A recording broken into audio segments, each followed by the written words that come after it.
All right. I'm really struggling with my tech right now. So let's see what can be done here. Anyway, I am going to I think I'm going to turn off some other Wi Fi stuff there. All right. Welcome. As I fiddle around here for a moment, I'm about to start talking about, and I have an editorial to give. And I'm going to actually pull this video in a little bit, but what I will then redo is I'm going to edit it and it's going to end up on my YouTube. So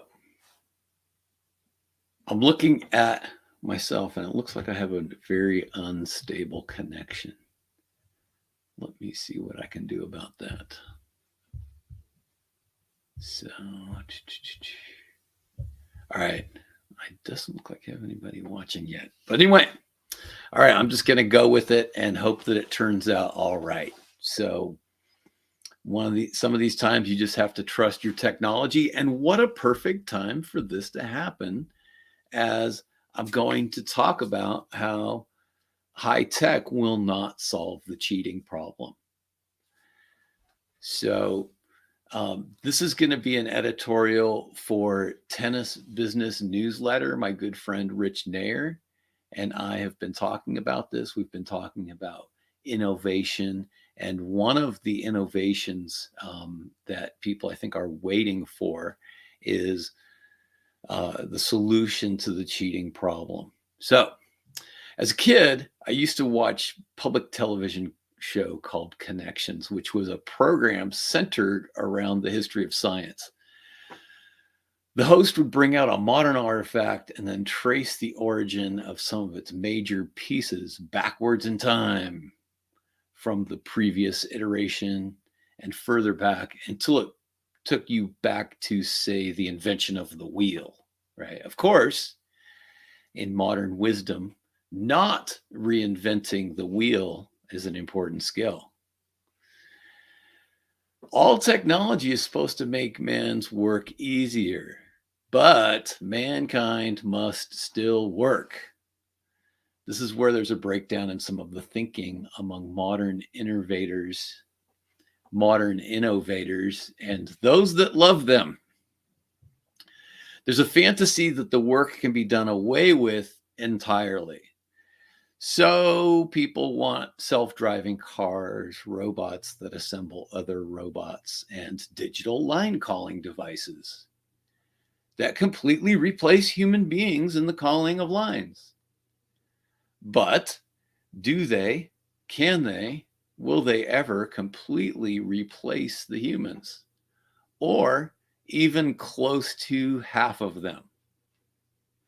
Will that ever happen? The one element that must never be eliminated is the human element. Who will know when the system is not working? It's going to be a human that knows that. If a robot fails in the forest with no one present, does it make a sound? So I want to attack one notion that is preventing the solution to a major problem. More and more people believe that when digital line calling becomes refined and more accessible, that cheating in tennis will be eliminated. I have many issues with this, and I'm going to list them. The first one is that it ignores the largest piece of the solution. We need to teach people to play fairly. I'll say it again. We need to teach people to play fairly. A machine will never do that. In the same way that some humans have given into tyrannical surveillance state, they also have a fantasy that traffic cameras will also solve the crimes of bad line calls. There's some very important reasons why that may never be the complete solution. All right. Number one, so far, the most expensive technology is not always right. Birds and insects fly in front of sensors. Wind shakes the support that it's resting on. There will always be other atmospheric issues that create some error. I've been in a packed stadium who saw ShotSpot make a mistake. And you probably have been too. The ball was clearly out, but the ShotSpot called it in by a millimeter. And calls that are within a millimeter are going to be 50-50 anyway. In fact, I do believe they say that it's accurate within 4 millimeters. So that means a ball could actually be in by 1 millimeter, but be called out.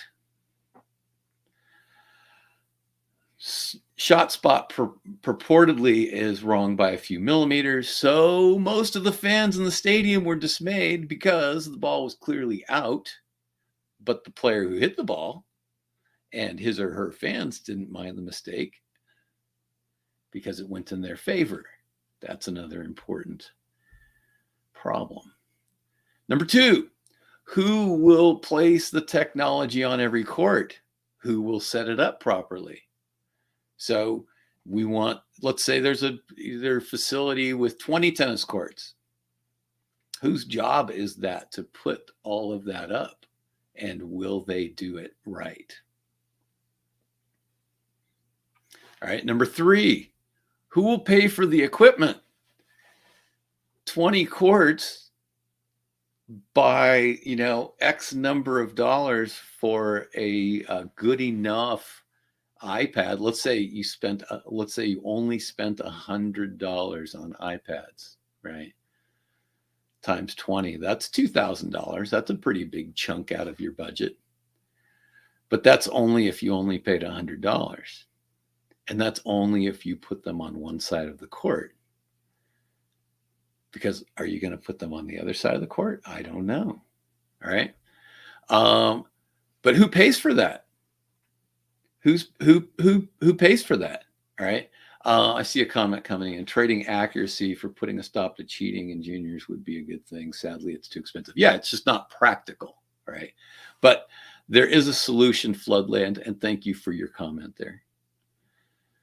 Number 4, will anyone accept the call if someone uses their iPhone 6, 7, 8, SE 2020, or XS Max, 10S Max? That's a phone that I really hated, by the way.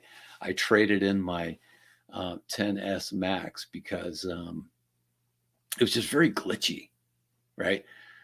So certainly the person who is irrational is not going to let me look at my Apple Watch Series 3 hooked up to my iPhone 6 and believe that call. How does that scenario play out? Do you want to be the tournament director at that moment, or the opposing player, or the parent of the opposing player in that scenario when the irrational opponent doesn't believe the tech? Or maybe they're rational for not believing that an iPhone 6 paired with an Apple Watch Series 3 can pull that off. Number 5, with the extremely wide variance in how rules are applied at junior tournaments, what percentage of tournament directors will follow an edict from a governing body for setting up the technology? Think on that for a moment. One thing that's always been off-putting to me is how, one tournament will not default a player who arrived late and not even penalize the player. And then another tournament will say, well, okay, you called ahead, so we'll just give you a 3-game penalty. And then another tournament at 15 minutes and 1 second declares a default. And that's incredibly aggravating for people. But this technology is going to create even more problems than that. Number 6, What happens when it's 100 degrees out and the technology overheats? I don't know about you, but I've had my phone overheat. I've had my iPads overheat. I have even had a laptop overheat. So, and then it just conks out. So now you got a little time without technology on your side. Number 7, what happens when one person's perception of the ball hitting the line in an analog video is different than when the technology calls the ball out? What happens then? All right, now, the reason I'm making a video is because I want you to see my attitude. And, I think part of the danger is if this was only in print, that people could say, oh, yeah, that Bill Patton, he's a naysayer. It's just negativity. He just doesn't believe or whatever. But no, actually, I do. Right. So I'm not going to say it's never going to happen because I don't use the word never very often. I just don't believe that these problems will be solved in my lifetime. And the reason is because in 34 years of being in the tennis business, I haven't seen the tennis industry solve complex problems. There are some hard truths that people want to avoid, and the technology enables that. It enables them to want robots to solve the problem. And so, first off, you have to come to the acceptance that there will always be some cheating, because you can't prevent cheating. Because, people will make a bad call either because they were running too fast and the ball was going that way. A simple mistake. That's 80% of the bad calls. Or they're under tremendous psychological pressure to win from a parent or a coach. So their brain just convinces them that it's different. Okay. Or, about 5% of calls are just criminal because the player was taught that when it's break point and the ball's on the line, you call it out. All right. So, we can teach players moving forward to play fairly. So, the player that has been cheating can be taught to play fairly. It can happen. I've seen it. I've done it. All right. So the final issue is that it really is an issue of caring, communication, education. Caring, communication, education, not technology, denial, and assuming players can't learn. I ran tournaments that were well known for being won by players who exhibited great sportsmanship because cheating players were caught and not empowered to continue cheating. And in some cases, their calls were reversed. Quote, "It's nice to know that everyone who won here deserved to win instead of winning by cheating," unquote. This was a common refrain at my events. For my complete guide to running events that mitigate cheating and use human technology to do so, check out my book, 21 Ways to Eat the Elephant, Ending Cheating in Junior Tennis. Now, when I say ending cheating, I don't mean completely, but in the life of one kid at a time, you can end their cheating career. It is possible.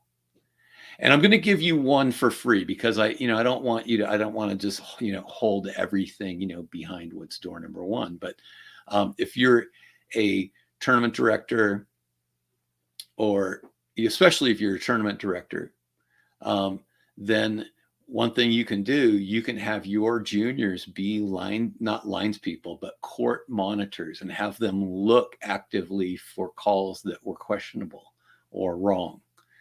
And then you can go and you can immediately have your certified officials go and observe that court closely, even without being asked, because it's already been detected that there's a problem. And then when those people are more available, then the other player feels empowered to ask for a lines person. And so you're proactive instead of being reactive. Now, and if you're a parent and there's a problem, I would recommend that at any particular tournament that has a problem with cheating, that you first go to the tournament director and explain your problem, be very calm and rational. And if you don't get the satisfaction that you're looking for, then write a simple 1-paragraph letter to your USTA section or whoever the governing body is and says, this is the experience we had. We didn't like it. It went like this. And, you know, don't try to criticize every little thing about the tournament or the tournament director or whatever. Just stick to the facts of what you're trying to do. That's one thing you can do. As a player, you can do the 3-shot rule. And the way I do this, I teach my players, is the first time somebody makes a mistake, you just kind of look at them. And then you look at the line, and then you look at them, and there's a non-verbal communication that something's wrong. You know, number 2 is you say, hey, Chris, are you sure? Which, you know, it really is important to know your opponent's name. So get your opponent's name and say, hey, Chris, are you sure? Because now there's no anonymity. And then Chris, of course, is going to say, yes, I'm sure. But they've been put on notice now that you think that they might have made a mistake. In fact, you know, you looked at them once and then you spoke. So now that's 2. And if you get to a 3rd one, then you really need to get a lines person immediately. So those are 3 quick things. But in my book, I've got 21 ways to do that. And if you pick a few of them, if you do, you know, 3, 4, 5 of them, and then more people do 3, 4, or 5 of those things, then you can start to make your area clean, right? And for me, I really enjoyed this, seeing kids who are good sports and play fair winning tournaments. And there was a funny thing that happened. I would look at the draw of the other tournament at the same level that was being played about 70 miles away from mine. And I noticed that every kid that we'd had a problem with in previous years they were all playing the other event. So, you know, I've got a fresh batch of kids who I haven't met yet, but my known problems have gone to go play another tournament. So how would you like to be that tournament director, knowing that they all went to your tournament because they could get away with that stuff? They didn't sign up for a certain tournament because fair play was being encouraged and identified. So anyway, there are 21 different things. And that book is 99 cents for a short while, and then it's going to be $4.99 again. And it's only an ebook form at this time. But if you happen to want a print version of that, you can send me what you want, and you can print that out. So anyway, hey, thanks for watching this. And there's my editorial on why high tech will not solve the cheating problem. But I gave you 3 low-tech solutions that definitely can help and have proven to be highly effective in helping reducing the amount of cheating that goes on in tennis. Thanks for watching.